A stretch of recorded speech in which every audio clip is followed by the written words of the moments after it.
Here's something a bit different today from those nice folks at Banggood who sent me this little H20 mini hexacopter to have a go at. So let's open it up and see what we get. Here's what we do get. Instructions, USB charger with a couple, well, 4 spare props and a little screwdriver. The radio and the little hex itself, which I like, has got a little removable one-cell LiPo, so you can get spares. So we've got these prop guards, which should hopefully help you if you're bashing into walls and things. I was a bit worried when I saw this on the picture. I've got one of the little Cheerson quads, which looks like this, tiny comparison. And one thing I found with this controller is you really didn't have much room. You had to be very slight on the controls. This thing is quite a bit bigger, so hopefully the sticks have a bit more movement. It wasn't really a problem unless you put it in the hands of a child, where they had problems just trying to control this because it was a bit stiff. This feels a bit better.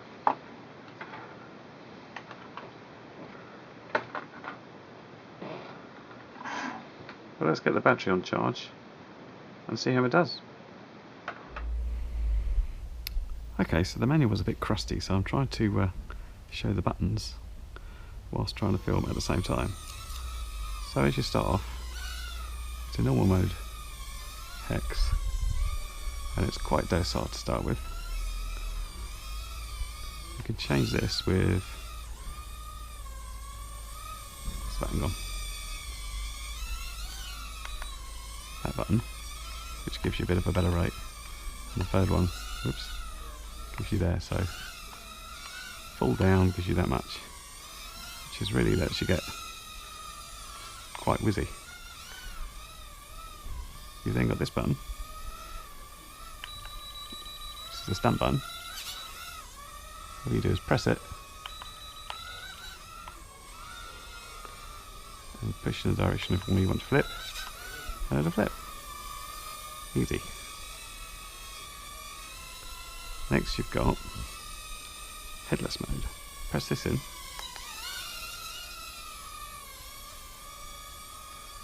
and no matter which way it's facing, so if I turn it around, let it pull back to me, it'll just come back, which means you can do interesting things like spin it around and be perfectly in control. Which, if you're giving this to a child, it's going to be a lot easier than trying to work out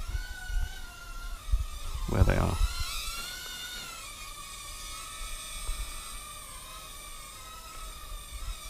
Now finally, I noticed on the box it said Onetouch Return, which I couldn't really work out. I mean, how would it know where it's going? But if you press this stick in, it kind of goes back until you push a button to tell it not to. Now if I put it in normal mode and do the same thing, it still knows where to go, which I think is quite a good feature. It doesn't know it's gone that way. No, it doesn't. So it only works if it's facing you, or it's in line with you. If you put it slightly by the side, it doesn't know where it's going.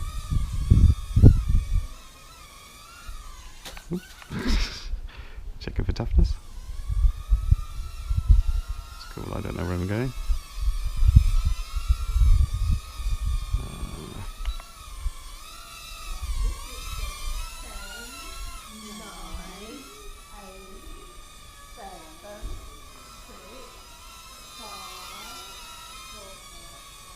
So in the low rate mode, oops, I reckon for indoors this will be fine. As you can see, it's really quite stable. I haven't had to do any trimming. Obviously it's very light, so oop, there's a breath of wind there. It's going to get blown around, but just for messing around here it's great. I am quite rubbish at flying line of sight, but this is making it alright. If you get stuck, headless mode, and you can cheat. Wow, that view was really slow. in low rates. I tend to think it's maybe a bit quick in high rates. This wouldn't be much fun to do without headless mode.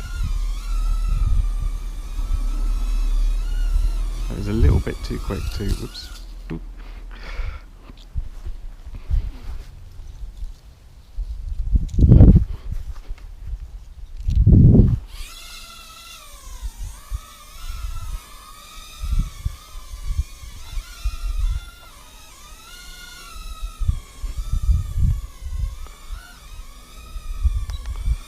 I tend to think it's a little bit too quick to try and get coordinated turns in that oil. Well, I don't know. If you're gentle, you're okay.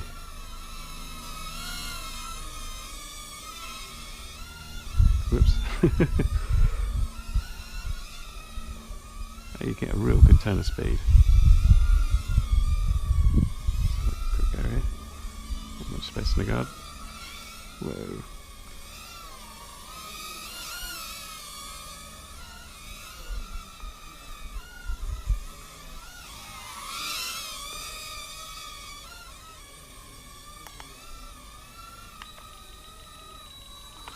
Oh, didn't work out.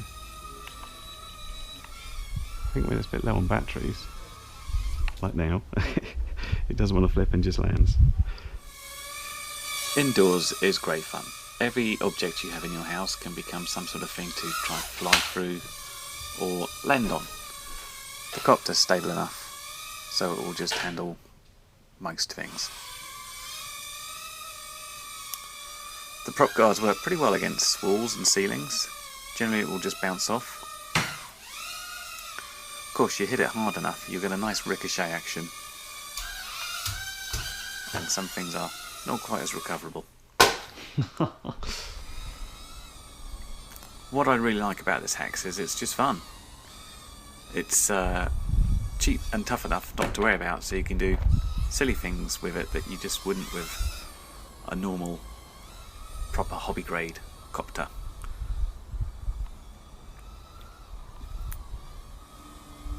I do like the fact that it's just ready to go. Take it out and you're away with it. Charge time was about half an hour to 40 minutes and fly time 4 or 5 minutes. As I said, the batteries can be purchased separately, so it's worth getting a couple if you want to do any significant flying. Okay, I've given you instructions. Are you ready to fly the little copter? Kind of. Okay, let's do it. I gave it to Sophie to see how she did with it, and it proved quite a good way of crash testing it.